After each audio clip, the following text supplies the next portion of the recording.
Como entender e lidar com a pedofilia na sociedade? Parte 2.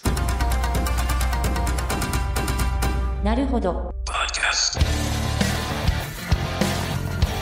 Bem-vindo ao Naruhodo, podcast para quem tem fome de aprender. Eu sou Ken Fujioka. Eu sou Altair de Souza. E hoje é dia de quê? Ciência e senso comum. Sem ela, o Naruhodo sequer teria sentido de existir. Você nos ajuda demais, não só quando ouve, mas também quando espalha episódios para familiares, amigos e, por que não, inimigos. A segunda mensagem é: existe uma outra forma de apoiar o Naruhodo, a ciência e o pensamento científico, que é apoiando financeiramente o nosso projeto de podcast semanal independente, que só descansa no recesso do fim do ano. Manter o Naruhodo tem custos e despesas, servidores, domínio, pesquisa, produção, edição, atendimento, tempo, enfim, muitas coisas para cobrir. E algumas delas em dólar. A gente sabe que nem todo mundo pode apoiar financeiramente, e tá tudo bem. Tente mandar um episódio para alguém que você conhece e acha que vai gostar. A gente sabe que alguns podem, mas não mensalmente, e tá tudo bem também.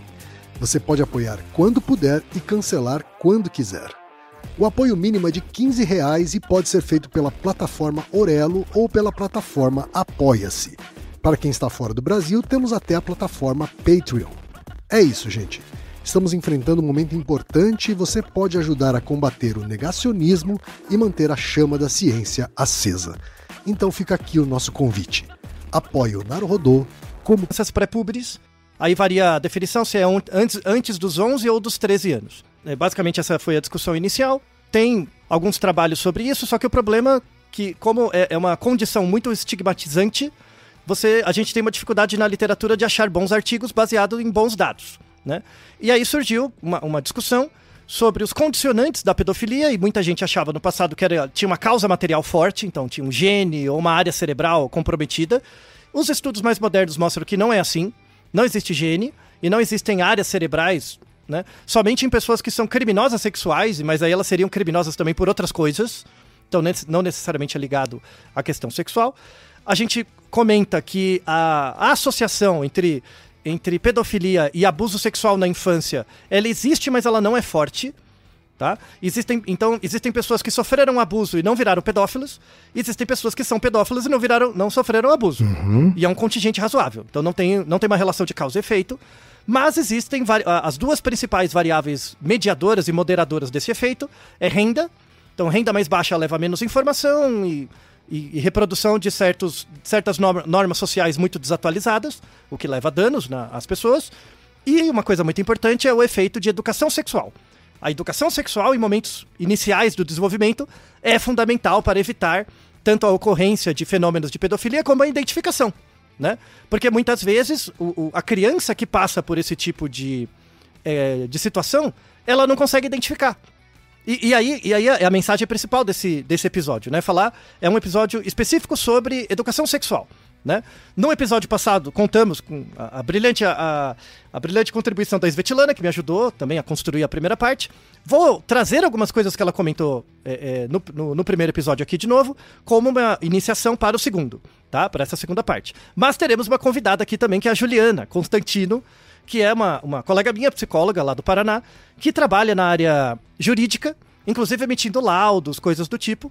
Então ela tem um trabalho bem consolidado e muito interessante sobre educação sexual em escolas. E aí ela tem um áudio pra gente, inclusive com a divulgação de um material que ela está produzindo, que vale muito a pena, é recomendadíssimo, tá? Comprar o livro e acompanhar o Instagram dela, que é bem atualizado. Inclusive tem vídeos dela dando aula nas escolas, né, mostrando e tal. Então pode ser uma coisa muito útil para pais, mães interessados no assunto. Então, por favor, inicialmente, quem apresente a Juliana pra gente. Vamos ouvir então a Juliana Molina Constantino, que é psicóloga clínica, forense, escritora e educadora. Na clínica trabalha com adultos vítimas de abuso sexual infantil. Na justiça atua conduzindo depoimentos especiais e realizando perícias psicológicas de crianças e adolescentes em processos de apuração de violência de todos os tipos, mas principalmente a sexual. No Instagram, ela é a @psijuconstantino. Vamos ouvir então a Juliana. Olá, Na clínica, eu trabalho com adultos vítimas de abuso sexual infantil. Na justiça, eu conduzo depoimentos especiais e realizo perícias psicológicas de crianças e adolescentes em processos de apuração de violência de todo tipo, mas principalmente de violência sexual. No Instagram, @psijuconstantino, eu produzo conteúdo sobre esses temas. Já nas salas de aula, eu atuo como educadora em prevenção contra a violência sexual e promoção de saúde. Eu faço esse trabalho de forma sistemática no meu município, aqui no Paraná, desde 2023, mas também realizo campanhas Paraná Fora desde 2016. E sobre o trabalho de prevenção contra abuso sexual infantil, o que eu posso dizer com conhecimento de causa é que funciona. Crianças e adolescentes que têm educação sexual adequada para a idade têm muito mais condição de pedirem ajuda e de identificarem situações de risco e investidas criminosas ainda no começo. Muito mais do que aquelas que não têm familiaridade nenhuma com o assunto, que não sabem nem o nome correto das partes íntimas, ou que até sabem, mas morrem de vergonha de falar. Que não sabem a diferença entre carinho e carícia, que abuso sexual não se resume a toque ou a penetração, e que a culpa nunca é da vítima. Mesmo que ela sinta falta do abusador, porque ele é alguém que ela ama, mesmo que ela congele durante os abusos, mesmo que o corpo dela responda aos estímulos sexuais criminosos, mesmo que o abusador ou a abusadora a tenha ou o tenha convencido de que eles são namorados. E não adianta falar sobre isso uma vez na vida e nunca mais. É preciso constância, didática e progressão na abordagem dos temas. Com os pequenos ainda na pré-escola e Fundamental 1, eu uso bonecos, oficinas de defesa pessoal, contação de histórias e até teatro. Funciona muito bem porque engaja as crianças, elas aprendem se divertindo e eu vejo isso na minha prática o ano todo ano. Conforme as crianças crescem e mudam de escola, sempre que eu volto para fazer uma nova intervenção, vários comentam que lembram de mim, ainda pequenininhos, das brincadeiras de luta, dos bonecos de pelúcia com quem eu conversava e da corujinha Rabicho. Rabicho é o protagonista de um livro infantil que eu escrevi e que eu uso como ferramenta em sala de aula. O livro se chama Rabicho e o Carinho Esquisito, uma fábula para prevenir e identificar abusos sexuais infantis onde menos se espera. Na medida em que a idade do público avança, a linguagem também vai mudando, o tempo de intervenção e a complexidade dos assuntos também vai aumentando, e começam as orientações sobre como usar o celular para se proteger ou produzir provas, sobre aliciamento virtual por meio de jogos online, os perigos da sexualização infantil que rola solta nos TikToks da vida, e por aí vai. Com os pré-adolescentes e adolescentes, o papo é sempre mais reto e direto. Falo de pornografia, de violência sexual e psicológica dentro dos relacionamentos, de ISTs e gravidez na adolescência, de quanto eles ainda são vulneráveis a abuso sexual, mesmo não sendo mais crianças e tendo corpo de gente grande. E da modalidade de exploração sexual mais em voga e mais banalizada do momento. As plataformas de conteúdo adulto pago, como OnlyFans e Privacy. Ou, como dizem eles, as do Job. Esqueçam aquela ideia de que falar desses assuntos sexualiza as crianças, de que poupá-los é não falar. Poupá-los de falar disso não vai proteger ninguém, bem pelo contrário. Para finalizar, fica aqui uma dica para os pais e guardiões de crianças e adolescentes em geral, não somente como psicóloga ou educadora, mas como quem passou por isso dos 5 aos 13 anos de idade e queria muito que tivessem dito algo a respeito disso para mim quando eu ainda era uma criança.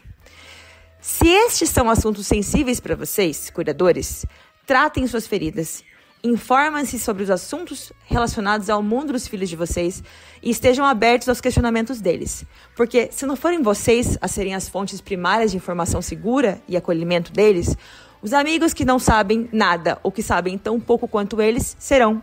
Os sites de pornografia farão esse papel, assim como os predadores sexuais disfarçados de amigos, tanto no mundo real quanto no mundo virtual. A gente não pode correr esse risco. Altair, um áudio muito assertivo. Muito interessante, né? Da Juliana. Antes de perguntar sobre o áudio dela, me veio uma questão enquanto ela falava, assim, porque eu estava lendo sobre a legislação, né? E ele chama de crime de pedofilia e abuso infantil. Ou seja, é como se, para a lei, a pessoa sentir atração sexual por uma criança pré-puberdade, em si já fosse um crime.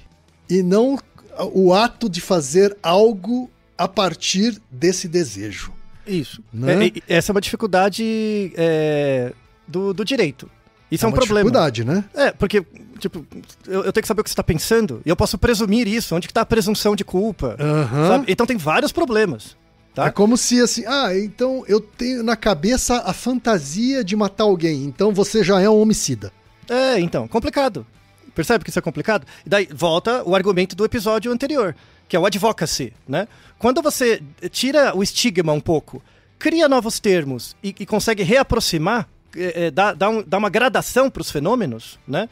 Você consegue criar jurisprudências também mais assertivas para separar as coisas. Então, claramente é um problema. Tipo, né? E aí é uma discussão com a sociologia, com a antropologia. Então, basicamente, você vai cancelar o Shakespeare, né? Vai cancelar o Nabokov, vai cancelar todos os...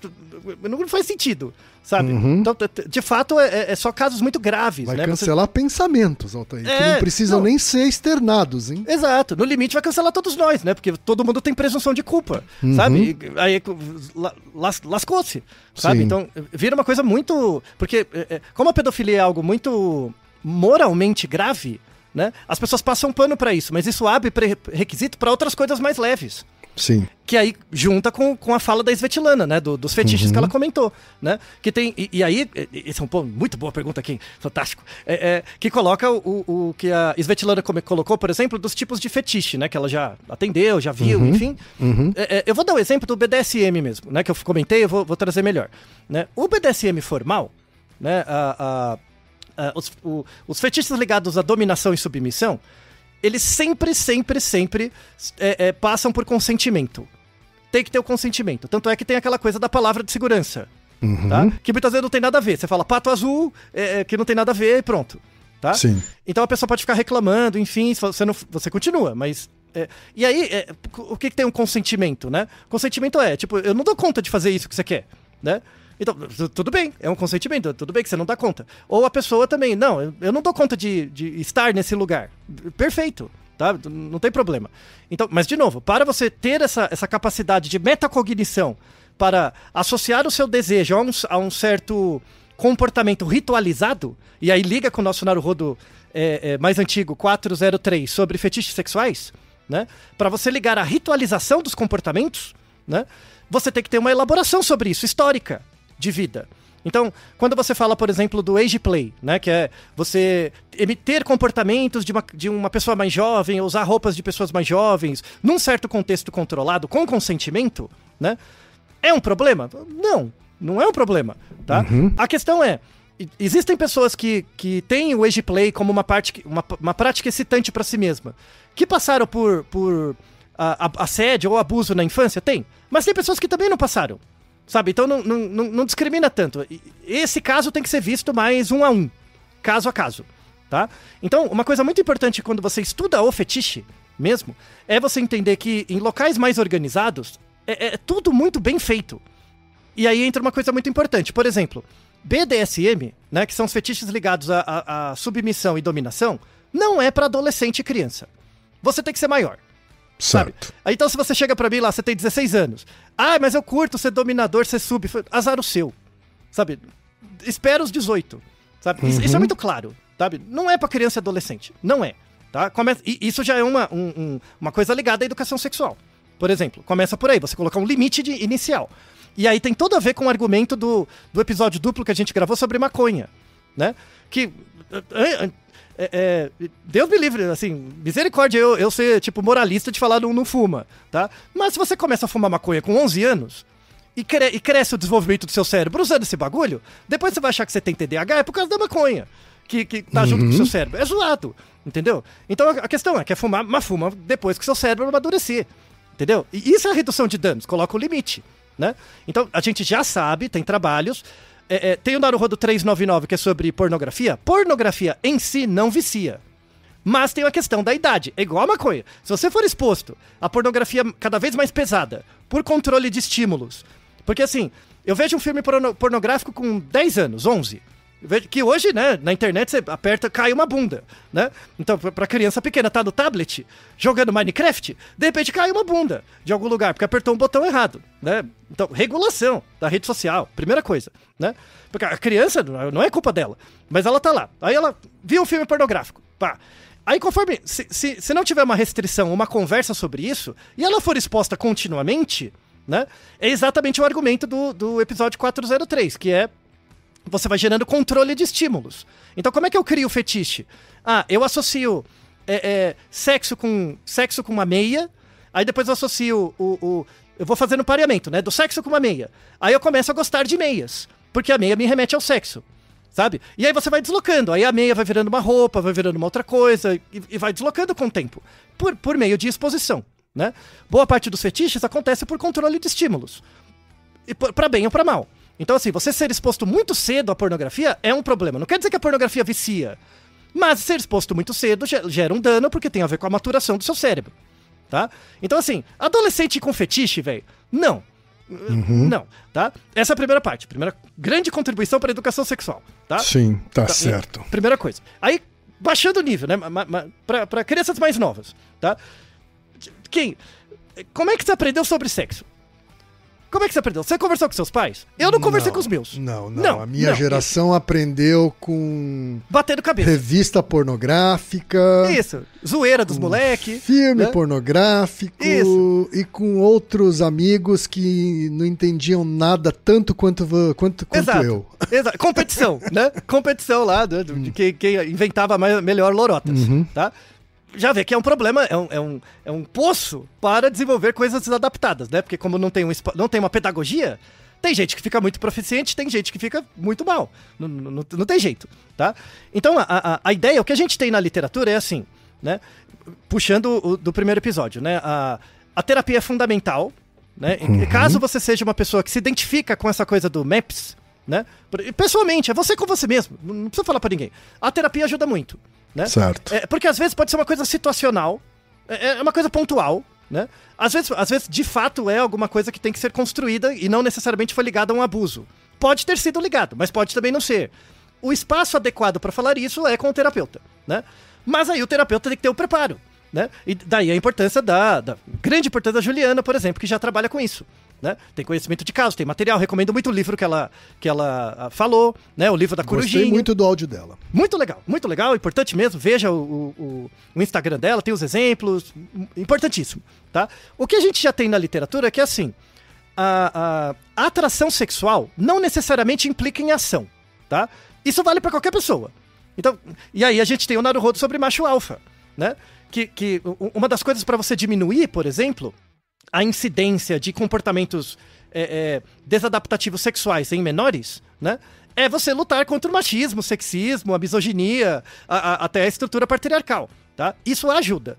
Então, por exemplo, os meninos, né? Como o menino não sabe o que é sexo direito, né, vai conhecendo as coisas meio de canelada, né, você pode ter comportamentos desadaptativos mesmo, né?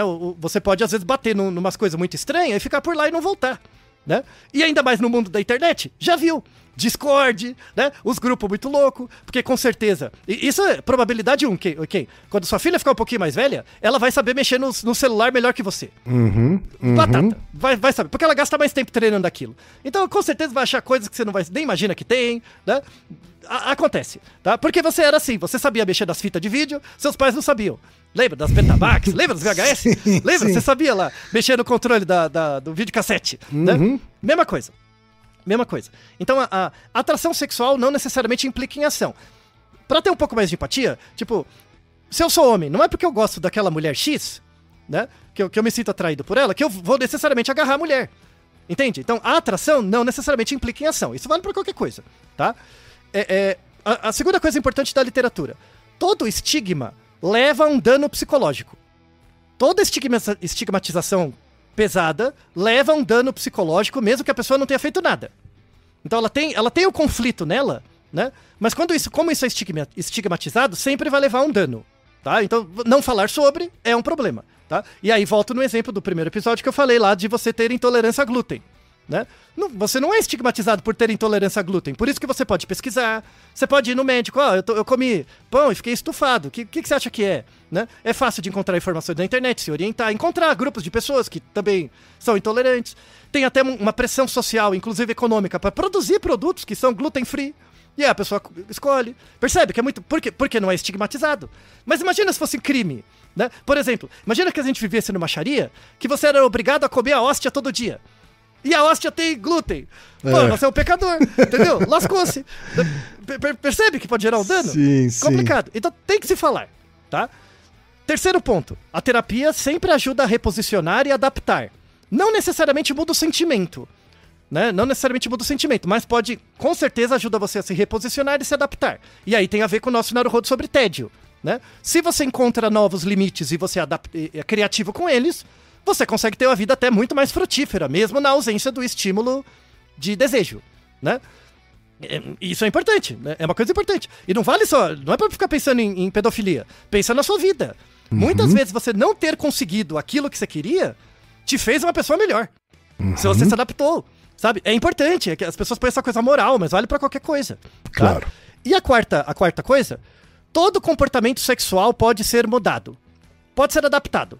Você pode simbolizar ele, você pode adaptar, você pode mudar, você pode... Né? Porque você vai ficando mais velho e vai tendo outras experiências, outras pessoas, tá? Outras situações, tá bom? Então, assim, fetiche é coisa de adulto, não é coisa de criança, tá? Primeira coisa. Então, primeiro você tem que amadurecer. Amadurece seu cérebro, tá? Aí a gente começa a conversar, tá bom? Primeira coisa. Aí descendo mais. Eu sou pai e mãe, tenho filho, não sei o que eu vou fazer com meu filho. Tudo bem. Imagina que, primeiro, as pessoas devem estar querendo me matar, né? Tá, mas tudo bem, vai, eu dei o crédito pra ele, tô ouvindo ele até aqui. Eu tenho uma criança em casa, sei lá, de 4 até 12 anos em casa. Tudo bem, eu entendi o argumento, eu estou aqui meio com raiva, entendi o argumento, mas o que eu faço? Como é que eu falo com o moleque? Ou com a menina, né? Temos problemas. Então, a ideia, assim, primeiro, é importante entender o desenvolvimento infantil. Tá? Criança pequena, mais ou menos dos 6 até os 12, criança pequena é concreta. Quando você... E aí tem a ver com o que eu falei no episódio anterior. A putaria está na cabeça do pai e da mãe, não está na cabeça da criança. Tá? Criança é concreta. Quando a criança fala de sexo, ela quer saber o que é. Como funciona. É simples, tá? Ela quer saber o mecanismo mesmo. Então você chegar pra uma criança de 6, 7 anos, se ela perguntar, né? Ah, como é que eu vim parar na barriga da minha mãe e do meu pai? Alguma coisa assim. Você pode usar uma metáfora concreta. Falar assim, ó, o papai tem uma chave, a mamãe tem uma fechadura, a chave encaixa na fechadura, sai uma sementinha e dá origem a você. Isso, é concreto, já resolve o conflito. Na criança, então, esse é o mecanismo, sabe? De novo, a putaria está na cabeça do pai e da mãe. Por exemplo, por que criança pequena gosta de xingar? Uma das primeiras coisas que criança pequena gosta de aprender palavrão, não é? É porque o palavrão é o palavrão? Não, é porque você incomoda, você fica incomodado quando você fala o palavrão. Quando ela fala, te incomoda, né? Se a criança chega a casa, carro, e fala pra você, você não fala nada. Ela fala o palavrão, te incomoda. É óbvio que ela vai querer te chamar a atenção. Óbvio. Cachorro e gato faz isso. Por que a criança não vai fazer também? Né? A questão é você dar a real dimensão pras coisas. Quando você explica o mecanismo, acaba o conflito. Fica mais fácil. A analogia que eu quero fazer também é a do jogo. Então, por exemplo, imagina que você veio de um país que você não sabe o que é futebol. Não sabe. Nunca viu, tal. Não sabe, né? Aí eu vou e te explico as regras do futebol. Então, por exemplo, você veio pro Brasil, todo mundo joga futebol, você não conhece, e aí você acha muito estranho o futebol acontecendo. Você vai ver um jogo, você acha muito estranho, né? Por que eles estão chutando a bola? Pra onde que chuta? Por que tem o gol, né? Essas linhas... Por que dá o impedimento? É a coisa mais estranha, né? Por que parou? Por que não foi? Né? Estranho, tá? Pensando no contrário, é só pensar futebol americano. Tem 370 mil regras. São os caras correndo, se batendo lá, querendo morrer, né? É mó estranho, tá? Sim. Então, adolescente, né? 11, 12, 13, 14 anos, entende sexo como se fosse um jogo de futebol americano, sendo que ele não é americano. Ele não conhece as regras. Tá? Então ele vê um monte de gente se batendo, correndo, uns pula, os outros jogam bola, e ele não sabe o que é. Então você está vendo o jogo de fora, tentando intuir as regras. Não vai dar ruim, quem? Vai. Não vai dar ruim. Tipo, troca o jogo de futebol, troca pelo filme pornô. Você tá vendo o filme pornô e quer entender a regra. É zoado, né? Sim. Percebe que você vai tirar umas regras da cabeça que não tem nada a ver, né? Essa metáfora foi bem melhor, Obrigado, Reginaldo. Pelo menos uma. Melhorou, né? Então, assim, as crianças... E aí é uma coisa muito importante da antropologia. Levi-Strauss já falava disso. Né? Sexo é uma coisa que você aprende. Sim. Você não nasce sabendo. Você aprende sexo, tá? Sexualidade mais ainda. A sexualidade você mais que aprende, ela te constitui. A sexualidade te constitui. O sexo é a parte comportamental, mas você aprende. Você E se você não tiver regras básicas, você vai aprender de qualquer jeito. Né? E vai aprender sem critério. Alguns se dão melhor, outros pior, mas vai ter muita variabilidade. Né? Para diminuir a variabilidade, aí é muito importante o trabalho da Juliana, indo nas escolas. E aí, por exemplo, você tem que explicar o que é o sexo do ponto de vista concreto para crianças de primeiro, segundo, terceiro ano. Sim. Funciona assim, sabe? A criança pode fazer uma piada. Aí quando que a criança vai fazer piada? Quando chega em casa e conta. Aí o pai e a mãe não conseguem, porque a putaria tá na cabeça deles, faz a piada com a criança leva, né? E aí vai fazer piada na escola, aí vira aquele rebuliço todo. Satanás trabalhando, né? Complicado, tá? E assim, e no perfil do Instagram da Juliana tem vários exemplos de como conversar com a criança sobre todos esses temas que a gente não faz ideia como fazer. Muito bem, e por isso, fantástico a contribuição, agradeço muito a Juliana desde já. Muito, fantástico mesmo, Juliana, parabéns. Tanto ela quanto a Svetlana, porque eu não tenho empatia pela situação, entendeu? Precisa de pessoas que trabalham com isso. Sim. E de novo, continuamos. A criança pequena você ensina concretamente, como é, beleza. Quando a criança vai ficando adolescente, principalmente ela vai desenvolver, né, em alguns casos, diferentes tipos de afeto por outras pessoas. Né? Tem essa construção também. Então, como é que você conversa? Né? Tem essas coisas mais relacionais, assim, mais cognitivas, menos concretas para ser desenvolvido. É nessa hora que você ensina a regra do jogo. Então, por exemplo, se eu te ensino as regras do jogo de futebol, você aprendeu as regras do jogo de futebol, né? Eu não preciso te falar que não pode pegar a bola com a mão. Sim, verdade. Percebe? Eu não preciso, já está dado. Porque é uma consequência das regras. Percebe? Então, o que você tem que ensinar pra criança? Por exemplo, criança pequena. Olha, se você tiver um dia em casa e alguém passar a mão em você de um jeito que você se sentiu incomodado, você tem que falar pra alguém. Por que você acha? Por que você é adulto, cabaço? Por que você acha que a criança tem que ter esse grau de cognição? Ela não tem. Nem você tem. Nem você tem. De novo, quem? Pensa na situação de assédio na empresa. O cara lá assediou a mulher. Não precisa nem ser sexualmente, moralmente. Assediou a mulher, o cara, sei lá. A pessoa fica paralisada, ela não sabe o que fazer. Percebe? Se você é adulto, com barba na cara, não sabe fazer, imagina a criança. Claro. Percebe porque eu fico bolado? Porque eu não tô nem aí das pessoas criticando? Sabe? Porque isso tem que ser feito. E de novo, eu concordo comigo mesmo agora, essa metáfora foi importante. Quando você ensina a regra do jogo, o básico, outras regras ficam implícitas. Entende? Então, por exemplo, voltando no exemplo do BDSM, quando você ensina que tem consentimento, então, você quer dominar, eu quero ser submisso. Tem um acordo, né? Do que vai ser feito, como vai ser feito, quando vai ser feito. Se um não... E aí existe o compromisso com o prazer de cada um também. Não é fazer por fazer, né? Tanto é que tem essas coisas de palavra de segurança. Só que você não nasce sabendo isso é ensinado. Claro. Né? Isso é ensinado, tá? Só que, de novo, você não precisa falar sobre isso, sobre BDSM pra criança pequena, porque não faz sentido. Mas você pode ensinar sobre regras mais básicas de conduta. Né? O que você pode fazer, quando alguém faz algo com você, como é que você identifica como bom ou ruim, porque pra pessoa pode ser ambivalente, né? Porque ela não tem lastro, e faz todo sentido ser ambivalente, né? E com quem que você tem que falar, como que você tem que falar, sabe? A partir do momento que você cria essas regras, outras coisas já ficam tácitas, né? E aí tudo melhora, e aí a gente tem artigos de 2025, finalmente, que glória, né? Mostrando o efeito de intervenção de políticas de educação sexual em escolas no desenvolvimento das crianças quando vira adolescente. Qual é o resultado? O mais positivo possível. Concorda aqui? Sabe, é o mais positivo. Quando você ensina para as crianças, você evita quase 80% dos casos de abuso. Sim. Por quê? Porque a criança sabe o que fazer. Tem as regras. Entendeu? Então você corta lá atrás. Total. Né?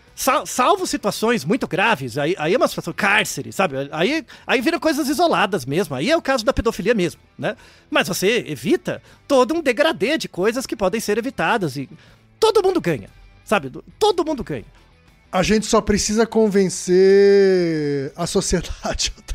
Então, por isso que isso é a garrafa solta no mar, entendeu? É exatamente igual aos episódios de Beth, que a gente lançou, sei lá, 3 anos atrás, e não mudou nada, né? Agora também, esse vai tomar o hate, mas dane-se também. O episódio de Animal Doméstico, daqui a uns 20 anos, ele não vai nem mais estar aqui, o episódio vai... Puta, olha lá atrás falaram, percussores, mentira! É porque a galera não entende, né? Mas enfim, aqui é a mesma coisa, né? A importância... E de novo, tirar essa desgraça de veio moral. Essa merda de veio moral só atrapalha, sabe? De certo e errado. Tipo, como você deve agir. Mas quando você é criança, tipo, você tem que refletir sobre por que aquela ação não é boa de ser feita, sabe? Claro. E é muito ruim aprender fazendo as coisas. Porque às vezes, se o ambiente não é adequado, você aprende só fazendo errado, né? E é muito grave. E aí você vê a importância dessa educação na escola. Porque você tem muitos lares, famílias que já são desagregadas, né? Então, não é para colocar na conta do pai e da mãe de fazer a educação sexual. Isso tem que acontecer na escola. É um fenômeno institucional. Tem que ser uma política pública. Temos que lutar para isso, né? Tudo bem, tem o trabalho da Juliana individual no Instagram dela, né? Mas quem for acessar e ver o conteúdo dela já vai ser um pai e a mãe mais escolarizados, sabe? Claro. A ideia é como é que você chega nos rincões na escola. É a instituição. Tem que ser política pública mesmo, sabe? E daí vem também o trabalho importante em outro contexto, mas vem o trabalho importante de ativismo da Svetlana também. Sabe, de integração, de valorização da atividade da trabalhadora sexual, porque isso dá legitimidade, cria política pública, você arregimenta os grupos, cria limites, educa melhor quem é mais jovem, que não pode entrar em contato com esse conteúdo ainda, sabe? Você prepara a situação para que as pessoas usufruam no máximo das suas potencialidades, entende? Volta de novo no episódio sobre tédio. Eu te dou um limite para que você seja criativo com ele. Quando eu tirar esse limite, você vai usufruir muito mais. Percebe que... Altair. Eu fico desgraçado da minha cabeça aqui, sabe? Não é fácil, mas é relativamente simples. Exato. A solução para esse problema, né? E agora você entendeu porque me levou 2 anos esse episódio. Por que me levou 2 anos? Porque não foi do tempo de ler esses artigos, porque isso aí é rápido, né? É criar o argumento pra fazer a pessoa desconstruir a pira da cabeça dela, sabe? Pra pessoa não cancelar você em 2 minutos. Sabe? Porque criar essas analogias mesmo, sabe? As metáforas do jogo, né? Então, tipo, é sério, Kim. Sexo é um jogo. É jogável. Você tem que saber as regras. Tem limites, sabe? Tem coisas que você não pode fazer. E se a pessoa faz, você já identifica que ela não tá jogando o mesmo jogo que o seu. Entende? Então, principalmente, não precisa ser fetiches muito específicos mesmo. Relacionamento mesmo. Tipo, a gente tem uma relação. Se você tem uma relação com alguém, você tem que saber as regras do jogo. Pra isso você tem normas, tem as conversas, né? E aí eu volto no episódio do se existe amizade entre homem e mulher. Tem uma parte ali na parte 2 do episódio que eu falo de um termo muito importante que é chamado shadow talking, né? Ele não é da literatura, eu que bolei esse termo uns anos atrás, né? Que é uma amiga, inclusive, são conversas de sombra. Você tem que ter um lugar que você consiga falar as coisas, porque quando você fala, você ouve o que você mesmo tá falando. Que é meio que que também tem a ver com o princípio da própria psicanálise, né, Altair? Menos. Falar e elaborar. Tem a ver com essa elaboração, mas às vezes você pode só falar, né? A elaboração não acontece logo depois da fala. Mas se você tem esse espaço, que a terapia serve para isso, mas não só, né? Não só isso. Você tem espaços de trocas mesmo. Sabe, e aí, é por isso que eu admiro, assim, eu não acompanho tanto, não é a minha bolha, mas eu admiro muito os espaços organizados de fetiche. Porque é um ambiente meio limítrofe para certos comportamentos. Então, se você não tiver as regras muito claras, não rola. Vira treva, sabe? Balbúrdia. Então, o fato das pessoas conseguirem criar esses lugares é um certo grau de segurança psicológica também, sabe? Do ponto de vista externo, para você ter alteridade mesmo. Recomendo muito. Não sei se você já foi. Recomendo muito ir num bar fetichista. Só pra olhar. Não cheguei aí, As pessoas são extremamente respeitosas. Vale a pena. Vale. Eu já fui em vários países. Vale a pena. Eu meto louco mesmo. Antropologia do bagulho, porque pra ver acontecer, o mundo é grande, gente. O mundo é grande pra porra da sua otarice moralista, sabe? O mundo é muito grande, você não tem tempo. Você tá perdendo tempo com isso, sabe? É muito legal ver e ver que é um espaço completamente inclusivo e seguro e honesto. Sabe, não tem contradição. As pessoas falam do que elas querem ou não. É muito interessante. Me ajuda muito. Me ajuda muito. Eu gosto muito de conversar sobre isso, porque é uma parte de educação sexual continuada. Sabe? Não quer dizer que você vai fazer as coisas, mas você entende os limites, né? E a partir do momento que você entende os limites, você flexibiliza os seus próprios comportamentos. Fala, tá bom, né? Ou sim ou não e tal. Teve até uma piada, você lembra que você ficou sem graça? No final do episódio 403, que eu mandei aquela lá, do nada, assim, perguntei, ok, fala um fetiche que você gosta e um que não. E você ficou desconcertado, sabe? Nem me lembro. Então, o Reginaldo falou também, né? Pra quem quiser, ouve o episódio 403. Tá. Mas é isso, tipo, e daí? Sabe? Tipo, e daí? Sabe? Não é... Não é pra ser uma coisa perversa, terrível, Sim. sabe? Então, de novo, indo pro fechamento, sabe? A importância da educação sexual, de você ter um momento na aula e é muito interessante, recomendo ver os vídeos da Juliana no perfil dela. Quando ela tá explicando lá as situações que pode acontecer, vale muito ela não filma as crianças, mas dá pra sentir que as crianças estão prestando atenção. Isso, não filma as crianças. Isso. Mas dá pra sentir que as crianças estão prestando atenção. E em um ou outro momento elas fazem umas perguntinhas que de fato tipo... de novo, a putaria está na cabeça do pai e da mãe. A criança só quer entender. Sabe quando eu tô te contando uma história e aí você fica interessado, mas o que vai acontecer? Mas o que acontece? Como é isso? É concreto, sabe? Vocês não têm ideia da importância que isso vai ter no futuro dessas crianças. Resolver esses conflitos concretos. Sim. Sabe? Sim. Você aprender o que é masturbação, que situações que é permitido ter um contato, que não é, caso aconteça alguma coisa, pra quem que você fala, como você fala, ter essas regras do jogo, aí todo mundo joga o jogo e tá tudo certo. Entendeu? Aí pode ser que tenha aquelas pessoas que é perneta, tipo eu no futebol, eu sei a regra do futebol, mas não sei jogar. Sou perneta, né? Tudo bem. Mas pode ter aquelas pessoas que descubram um talento, né? Entendendo as regras, descubra, e aí serve muito útil pra pessoa, né? Quando a gente abre mão disso, e cada um aprende sobre sexualidade ao Deus dará, você perde muitas potencialidades, né? Gerando dano e evitando ganhos para certas pessoas nas suas subjetividades. Percebe, Kim? Sem dúvida. Não é fantástica a discussão, né? Não é fantástica? Sem dúvida. E eu já tô lá, já tô um novo fã da Juliana, viu? Vale a pena. Não. Por isso que eu agradeço muito que ela me respondeu prontamente também. Já acompanho o trabalho dela. Inclusive, ela ouve o Naruhodo também, já há um tempo. A gente já trocou umas figurinhas, né? Vale muito a pena o trabalho dela, né? E aí, pra começar a fechar, Kim, mostramos, assim, né, a importância da educação sexual, como que ela pode ser integrativa e tudo mais e tal. Mas, respondendo, voltando finalmente ao e-mail do nosso ouvinte, né? Eu espero que no final desses 2 episódios, o nosso ouvinte tenha encontrado um pouco de continência também para as suas questões, né? De fato, ele demonstrou, a gente não sabe a idade dele nem nada, mas não deve ser uma pessoa muito mais velha, né? O lado negativo de ser exposto, por exemplo, a falta de educação sexual e a busca por respostas concretas por meio de pornografia meio sem critério, né? E aí você vai criando esses pareamentos de estímulos, as coisas vão ficando cada vez mais complicadas. Você vai caindo em coisas cada vez mais agressivas, mais brutas e tal, sem discernimento do que é certo e errado, porque você não tem a regra, né? Então, só dando essa analogia. Imagina, por exemplo, que você não sabe a regra do futebol. E aí você começa a ver um jogo de futebol, pra ver como é, né? Só que de repente você muda de canal, como você não sabe a regra, é um jogo de handball. E aí você acha que é a mesma regra. Poxa, mas por que nesse jogo eles pegam a bola com a mão, no outro com o pé? Sim. Né? Será que dá pra pegar com a mão e com o pé? Percebe? Porque você não sabe a regra. E aí, quando você vê, os caras estão dando cabriola, tá vendo MMA, né? E achando que é o mesmo esporte. Sim. Percebe?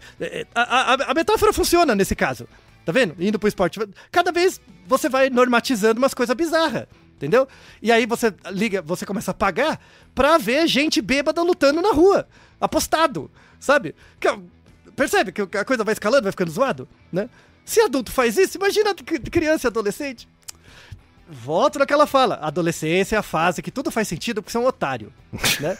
Então, adolescente não dá muito valor, assim. Como ele não tem muita vida atrás dele, ele não projeta muito na frente as ações dele, sabe? Então você tem que meio que proteger ele dele mesmo um pouco, sabe? Então tem coisas que você não vai fazer, você não vai morrer se esperar 2, 3 anos. Não vai morrer, entendeu? Tá tudo bem. Aí quando chegar, mas você ensina a regra do jogo e vai conversando sobre. Você prepara a pessoa, né? E aí é uma baita estratégia de redução de danos. Baita, né? Então, isso é aplicado, por exemplo, para drogas, né? Então, meu filho adolescente começou a fumar maconha, e agora, o que eu faço? Mesma coisa. Você explica a regra do jogo, explica como funciona, mostra o Naruhodo de maconha pro cara, né? O moleque com 16 anos que não entende, sabe? Sim. E pega o argumento, já reduz o dano. Talvez ele queira usar pra experimentar e tá bom, né? E perdeu o sentido. E beleza, né? O problema é você esconder. Verdade. Se você esconder, vai gerar tensão. E se você estigmatizar, vai levar dano psicológico. E isso vai ter um impacto no futuro. Do mesmo jeito que a estigmatização leva um dano psicológico no futuro, né? A educação sexual leva um ganho no futuro. Você tem um benefício.